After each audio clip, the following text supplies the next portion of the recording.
যে জামায়াতে ইসলামীকে বলা হয় রাজাকার আল বদর ১৯৭১-এর মুক্তিযুদ্ধে ঘটিয়েছিল নৃশংস সব কর্মকাণ্ড, সে জামায়াতকে এবার নির্দোষ দাবি করলেন বাংলাদেশ জামায়াত ইসলামীর আমির ডাক্তার শফিকুর রহমান। শুনতে আশ্চর্যজনক মনে হলেও ১৯৭১-এর স্বাধীনতা যুদ্ধের বিরুদ্ধে ছিল না জামায়াত ইসলামী। সম্প্রতি এমন এক মন্তব্য করেছেন এই রাজনীতিবিদ। বাংলাদেশের রাজনীতিতে যেভাবে পট পরিবর্তন ঘটে চলেছে দ্রুত সময়, সেখানে সংস্কারের নামে ইতিহাস মুছে দেওয়ার মতো কিছু ব্যাপারও ঘটেছে বলে মনে করেন অনেকে। পাশাপাশি জামায়াতের দাবি বিনা অপরাধে অভিযুক্ত করে দণ্ডিত করা হয়েছে সাবেক নেতাকর্মীদের।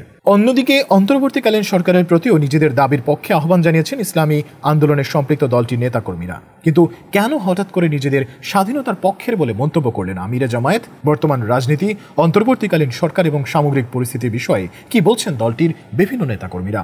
১৯৪৭ সালের দেশভাগের পর থেকে ১৯৭১ পর্যন্ত দীর্ঘ ২৪ বছর ধরে পশ্চিম পাকিস্তানের শোষণ, নির্যাতন এবং বৈষম্যের শিকার হয়ে এসেছে তৎকালীন পূর্ব পাকিস্তান তথা আজকের বাংলাদেশ। ভাষা আন্দোলন থেকে শুরু করে নানা সময় বিভিন্ন দাবি দাওয়া নিয়ে পাক সরকারের কাছে পেশ করলেও সেসব কেবলই সময়ক্ষেপণ হিসেবেই দেখা হতো পাক সেনা সরকারের পক্ষ থেকে। একটা সময়ে যখন ৬৬-এর ৬ দফা, ৬৯-এর গণভ্যুত্থান এবং ৭০-এর নির্বাচনের মতো ঘটনায় টনক নড়ে তৎকালীন পাকিস্তান সরকারের, তখন থেকেই পূর্ব পাকিস্তানের সঙ্গে সশস্ত্র সংগ্রামের দিকে আগাতে থাকে পশ্চিম পাকিস্তানের সেনাবাহিনী। এরপর তৎকালীন আওয়ামী লীগ নেতা শেখ মুজিবুর রহমানের নেতৃত্বে ধীরে ধীরে গড়ে ওঠে বাঙালি জাতীয়তাবাদের ধারণা। পশ্চিম পাকিস্তান থেকে নিজেদের অধিকার আদায়ের জন্য দেশের স্বাধীনতার বিকল্প নেই বুঝতে পেরে ৭ মার্চের ভাষণে রীতিমতো সংগ্রামের ডাক দিয়ে একরকম মাঠ তৈরি করেই রেখেছিলেন। তবে শেষ পর্যন্ত যখন ২৫ মার্চ রাতে অপারেশন সার্চলাইট পরিচালনা শুরু করে পাক বাহিনী, তারপর থেকে শুরু হয় দীর্ঘ লড়াই। যে লড়াইয়ের প্রারম্ভিক সময়ে ২৫ মার্চ রাতে পাক বাহিনীর হাতে গ্রেফতার হবার আগেই বাংলাদেশের স্বাধীনতার ঘোষণাপত্র লিখেছেন শেখ মুজিবুর রহমান। দীর্ঘ ৯ মাসে যুদ্ধ শেষ হলেও মুক্তি মেলেনি মুজিবের। পাকিস্তানের কারাগারে বন্দী থাকায় ৯ মাসের বিরল এক গণহত্যার দৃশ্য দেখতেই পারেননি, যেখানে পূর্ব পাকিস্তানের বহু মানুষকে শান্তি কমিটিতে নিয়োগ দিয়ে মাসিক ভাতার ভিত্তিতে কার্যক্রম পরিচালনা করে পশ্চিম পাকিস্তানের সেনাবাহিনী, যেখানে বেশিরভাগ ক্ষেত্রেই যুক্ত হয়েছিল সে সময়ের মুসলিম লীগ এবং জামায়াত ইসলামের সমর্থক এবং নেতাকর্মীরা। তবে একটা বিষয় স্বাধীন বাংলাদেশের ইতিহাসে কিছুটা হলেও চাপা পড়ে গেছে যে জামায়াত ইসলামীর মতো একক দলকে শুধুমাত্র দেশদ্রোহী এবং মানবতা বিরোধী অপরাধী হিসেবে উল্লেখ করতে চেয়েছে প্রায় সবগুলো সরকার। সেখানে মুসলিম লীগের যে কতটা অবদান ছিল তা জানে না অনেকেই। ফলে রাজাকার হিসেবে কেবল জামায়াত ইসলামীর নামেই সবার আগে সামনে চলে আসে। তাদের সঙ্গে যুক্ত আছে তৎকালীন মুসলিম লীগের নেতাকর্মীরাও।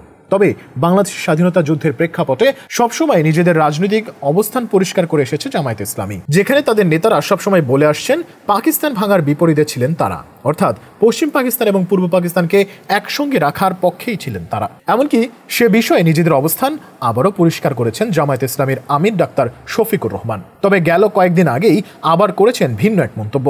তার দাবি বাংলাদেশ জামায়াত ইসলামী ৭১-এর স্বাধীনতা যুদ্ধের বিরুদ্ধে ছিল না। গত ১৫ই নভেম্বর একটি বেসরকারি টেলিভিশন চ্যানেলে প্রকাশিত সাক্ষাৎকারে জামায়াতের আমির এমন দাবি করেন। তার মতে জামায়াত ইসলামী স্বাধীনতার বিরুদ্ধে ছিল না। আমরা আশঙ্কা করেছিলাম ভারতের সহযোগিতায় যদি দেশ স্বাধীন হয় তাহলে স্বাধীনতার সুফল পাওয়া যাবে না। এরপরও এটা সঠিক যে জামায়াত চেয়েছিল এক পাকিস্তান। জামায়াতের আমির আরও উল্লেখ করেন, কিন্তু পরবর্তী সময়ে পাকিস্তানের শাসক গোষ্ঠীর নিপীড়ন, নির্যাতন, খুন এবং নানা ধরনের অপকর্মের কারণে সারা জাতি ফুঁসে উঠেছিল। মুক্তিযুদ্ধ অনিবার্য হয়ে উঠেছিল। তখন মুক্তিযুদ্ধ হয়েছে, দেশ স্বাধীন হয়েছে। এরপর স্বাধীন বাংলাদেশকে আমরা আমাদের কলিজা দিয়ে ভালোবেসে কবুল করে নিয়েছি। অর্থাৎ একটা সময় বাংলাদেশ সৃষ্টির বিপক্ষে থাকলেও স্বাধীন বাংলাদেশের জন্মের পর থেকে তারা সেটা মেনে নিয়েছেন। এদিকে রাজনৈতিক দল নিষিদ্ধের প্রসঙ্গে ডাক্তার শফিকুর রহমানের দাবি, আওয়ামী লীগ যখনই ক্ষমতায় যায় তখন তাদের নিষিদ্ধের ঘোর পেয়ে বসে। নিষিদ্ধের রাজনীতি আমাদের সমর্থনের বিষয় না, এটি জনগণের আকাঙ্ক্ষার বিষয়। অতীত কর্মকাণ্ডের জন্য আওয়ামী লীগকে নিষিদ্ধ করা হবে কিনা সেটি জনগণই ঠিক করবে বলে জানান তিনি। এছাড়া আসছে জাতীয় নির্বাচন প্রসঙ্গে জামায়াত আমিরের মন্তব্য, অন্তর্বর্তী সরকার কিছু সংস্কার করবে, আর কিছু সংস্কার করবে নির্বাচিত সরকার। ডাক্তার শফিকুর রহমানের দাবি, আমরা মনে করি নৈতিক দায়বদ্ধতা আছে বর্তমান সরকারের, তাড়াহুড়া নেই বলে তারা এই বিষয়টি টেনে যেন লম্বা না করে। এই কথা আমরা বারবার বলেছি বলে উল্লেখ করেন সিনিয়র এই রাজনীতিবিদ। এদিকে রাজশাহী ব্যুরোর তথ্য মতে ইসলামী শিক্ষা ব্যতীত সততা, সত্যবাদিতা, নিষ্ঠা, আন্তরিকতা সৃষ্টি সম্ভব নয় বলে মন্তব্য করেছেন সাবেক এমপি অধ্যাপক মুজিবুর রহমান। রাজশাহীর গোদাগাড়িতে বাংলাদেশ আদর্শ শিক্ষক ফেডারেশন বা আশিক আয়োজিত শিক্ষক সমাবেশে প্রধান অতিথির বক্তব্যে তিনি এই মন্তব্য করেন। এছাড়াও এসব নিয়ে কথা বলেছেন জামায়াতের কেন্দ্রীয় কমিটির সেক্রেটারি জেনারেল অধ্যাপক মিয়া গোলাম পারওয়ারল। তার দাবি, এমন নির্বাচন হতে হবে যাতে রাজনৈতিকভাবে ফ্যাসিবাদের কবর রচিত হয়, এজন্য জাতীয় ঐক্যের প্রয়োজন। এদিকে কুমিল্লায় জামায়াতের কেন্দ্রীয় নায়েবে আমির ও সাবেক সংসদ সদস্য ডাক্তার সৈয়দ আব্দুল্লাহ মোহাম্মদ তাহের বলেছেন, জামায়াত বাংলাদেশে একটি কল্যাণকর রাষ্ট্র প্রতিষ্ঠা করতে চায়। গত ১৫ই নভেম্বর সন্ধ্যায় কুমিল্লার ১৪ গ্রাম নাজমিয়া কামিল মাদ্রাসা মাঠে পৌর জামায়াতের কর্মী সম্মেলনে প্রধান অতিথির বক্তব্যে তিনি এই মন্তব্য করেন। তবে কল্যাণকর রাষ্ট্র বিনির্মাণের জন্য প্রয়োজন গণতান্ত্রিক পদ্ধতির শাসন ব্যবস্থা, পাশাপাশি জনগণের সম্পৃক্ততায় দেশের শাসন ক্ষমতা বন্টন হতে হবে বলেও ধারণা রাজনৈতিক বিশ্লেষকদের।